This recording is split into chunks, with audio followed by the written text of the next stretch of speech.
Aujourd'hui, nous recevons Christophe Buchet. Bonjour. Bonjour.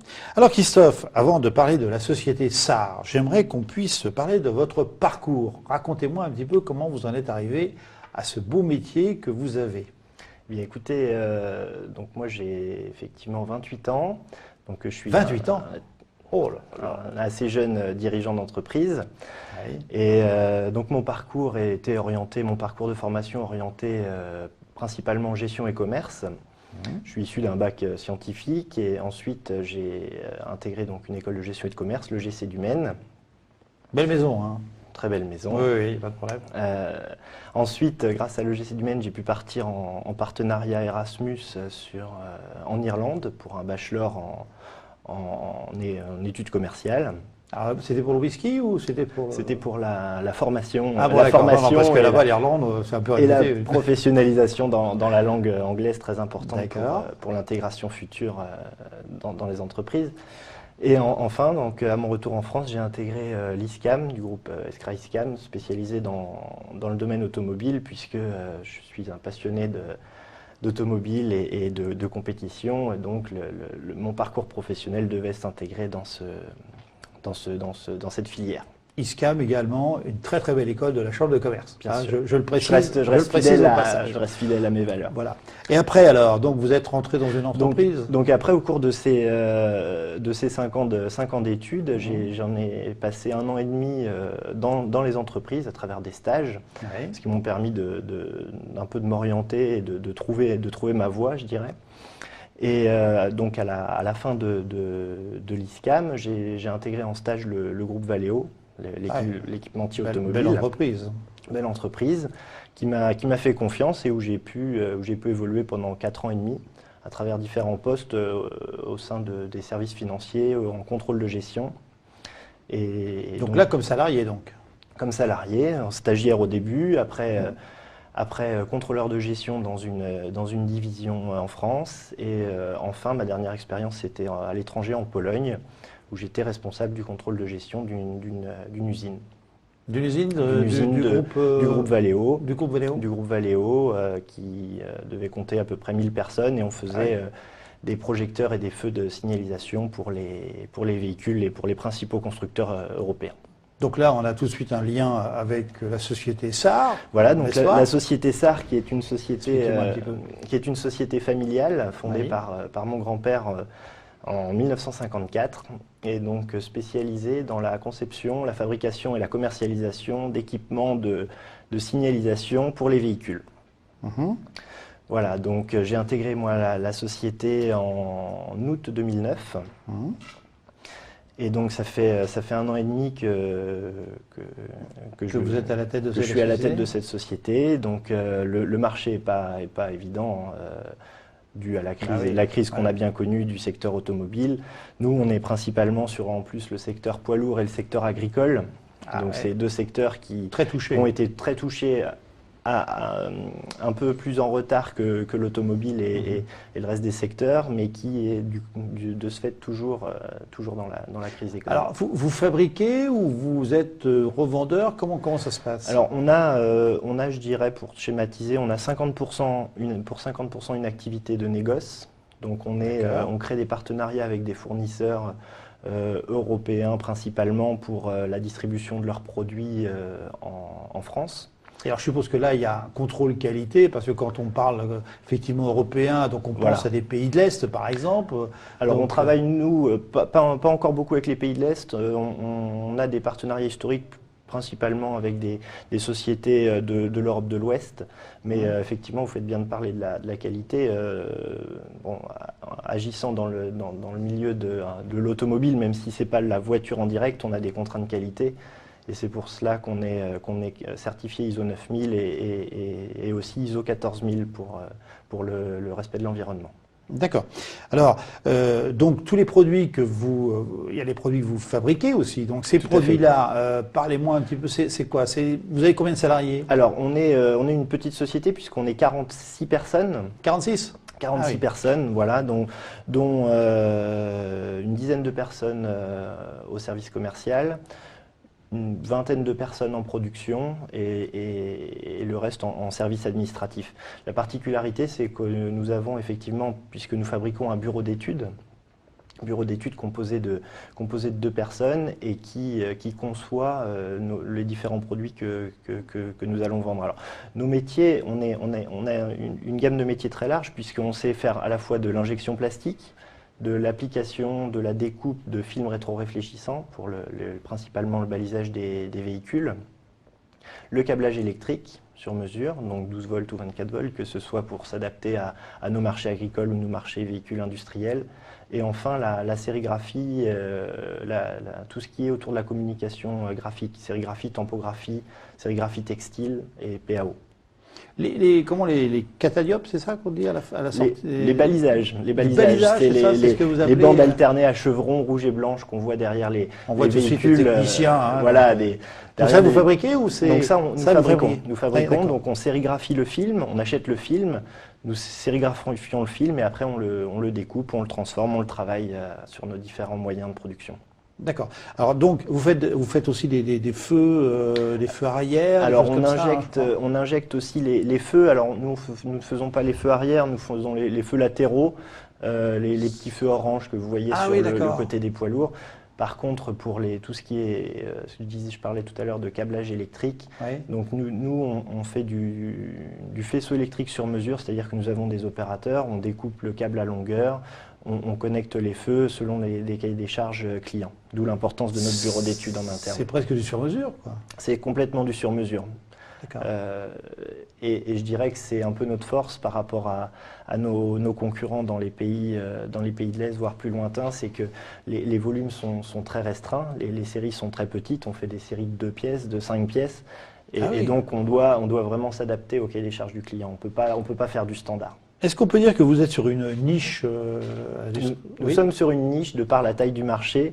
Malheureusement, il y a beaucoup de concurrents quand même en place et le marché est assez disputé, on va dire. Oui. Et alors, comment vous voyez un petit peu l'avenir par rapport justement à tous ces marchés? Parce que bon, là, on a connu effectivement cette crise. Bon, on a l'impression d'en sortir quand même un peu. Alors peut-être, oui, parce que ça, au niveau du poids lourd, on sent que ça repart quand même. Hein. Oui. Bon, c'est vrai que l'automobile, ça a bien réagi parce qu'il y a eu la prime à la casse, ainsi de suite. C'est vrai qu'il n'y a pas eu de prime à la casse pour les camions. Non, c'est un peu dommage. Mais comment vous voyez l'avenir, Christophe? L'avenir, je le vois par le développement de notre stratégie commerciale, c'est-à-dire à travers une diversification de clientèle, des nouveaux segments de marché, typiquement les véhicules utilitaires, les véhicules d'intervention et d'urgence, et à travers une diversification de produits également. Tout ça en apportant un service à nos clients, c'est-à-dire le côté sur mesure, le donner aussi sur notre démarche commerciale, c'est-à-dire d'être aux côtés du client et de l'aider aussi, lui, à récupérer des marchés, des business. Est-ce que l'avenir n'est pas aussi basé, je vais dire, sur de l'informatique ? Je vais dire par rapport à des codes barres, par rapport à des choses comme ça. Parce qu'aujourd'hui, bon, c'est vrai qu'il y a le côté sécurité, par exemple. Aujourd'hui, on achète une voiture, on a envie de se la garder, on se la fait voler, bon, à la vite, on a du GPS et tout ça. Est-ce que l'avenir, il n'y a pas un débouché important dans ce domaine-là? Est-ce que vous le travaillez, ça? Alors, nous essayons de travailler effectivement sur des innovations. On réfléchit à des moyens d'apporter de la valeur ajoutée à nos produits à travers effectivement les technologies de l'information et de la communication qui sont à notre disposition. Et c'est pour cela aussi qu'on a besoin des chambres de commerce et de l'industrie pour nous aider à nous aiguiller vers des partenaires, parce qu'on ne peut pas faire tout soi-même aujourd'hui. Et je pense qu'il faut avoir compris qu'il faut travailler en équipe, on est meilleur que tout seul. Alors, j'avais eu aussi le plaisir, dans le hall de la Chambre de commerce, un jour, de voir une voiture bûchée. Tout à fait. Donc, parlez-moi un petit peu, vous pouvez m'en dire 2 mots? Avec plaisir. Donc, l'histoire, je dirais, de bûcher a débuté avant les années 1900, en 1890. Mon arrière-arrière-grand-père, Élie Victor Buchet, était un des pionniers de l'automobile et des moteurs. Donc il a commencé par fabriquer des moteurs, et puis après il s'est dit bon bah les moteurs autant les intégrer dans des véhicules, donc il a fait des motos, et puis il a fait des véhicules, des voitures, des camionnettes à l'époque, et il a même équipé un ballon dirigeable Santos Dumont. Ballon dirigeable. Un ballon dirigeable, donc du Brésilien Santos Dumont. Et donc aujourd'hui, nous avons le plaisir, nous, d'avoir récupéré 3 voitures bûchées que nous sommes en train de restaurer. 3 voitures. Ah oui, d'accord. De mon arrière-grand-père, oui. Ah bah écoutez, c'est les voitures qui sont exposées ou pas? Non. Alors c'est des voitures qui sont exposées à l'entreprise. À l'entreprise, pas au musée de l'automobile du Mans. Pas encore. D'accord. Ça doit être passionnant pour les gens quand ils viennent vous voir à l'entreprise. Ça donne effectivement, c'est une des choses sur lesquelles on souhaite communiquer, c'est que la société SAR, c'est une société qui a 56 ans, 57 ans en 2011, et qui a des bases solides. C'est-à-dire que on a traversé des crises, on a traversé beaucoup de difficultés, mais c'est une entreprise solide et qui a des bases, qui a des origines donc liées à l'automobile, mais à la fois aussi tourné vers l'avenir et vers ces nouvelles technologies, nouveaux produits, nouveaux marchés pour continuer de nous développer. En tout cas, Christophe Buchet, un grand merci. J'ai bien connu votre papa, qui effectivement était un de mes amis. Mais voilà, écoutez, nous allons recevoir tout de suite derrière Olivier Selfort, donc directeur de CCI Formation.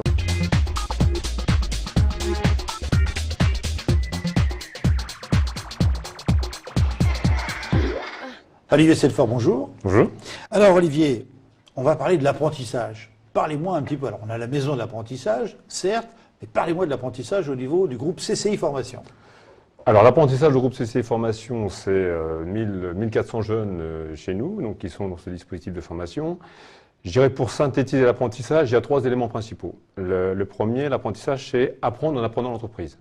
Ce qui permet donc à nos jeunes, en fin de parcours, de se prévaloir de cette fameuse expérience professionnelle, souvent demandée d'ailleurs, lors d'un premier recrutement. Donc, dans le cadre de leur parcours, ils sont tantôt chez nous, tantôt en entreprise, et plus souvent en entreprise qu'au CFA. Deuxième chose, c'est également préparer un diplôme. Préparer un métier, certes, mais en essayant d'obtenir un diplôme. Donc, nous préparons à 24 diplômes, et sur les diplômes, nous allons du CAP jusqu'au BTS. L'apprentissage n'est pas exclusivement réservé sur les niveaux CAP. Aujourd'hui, l'apprentissage se décline des niveaux CAP jusqu'au niveau ingénieur.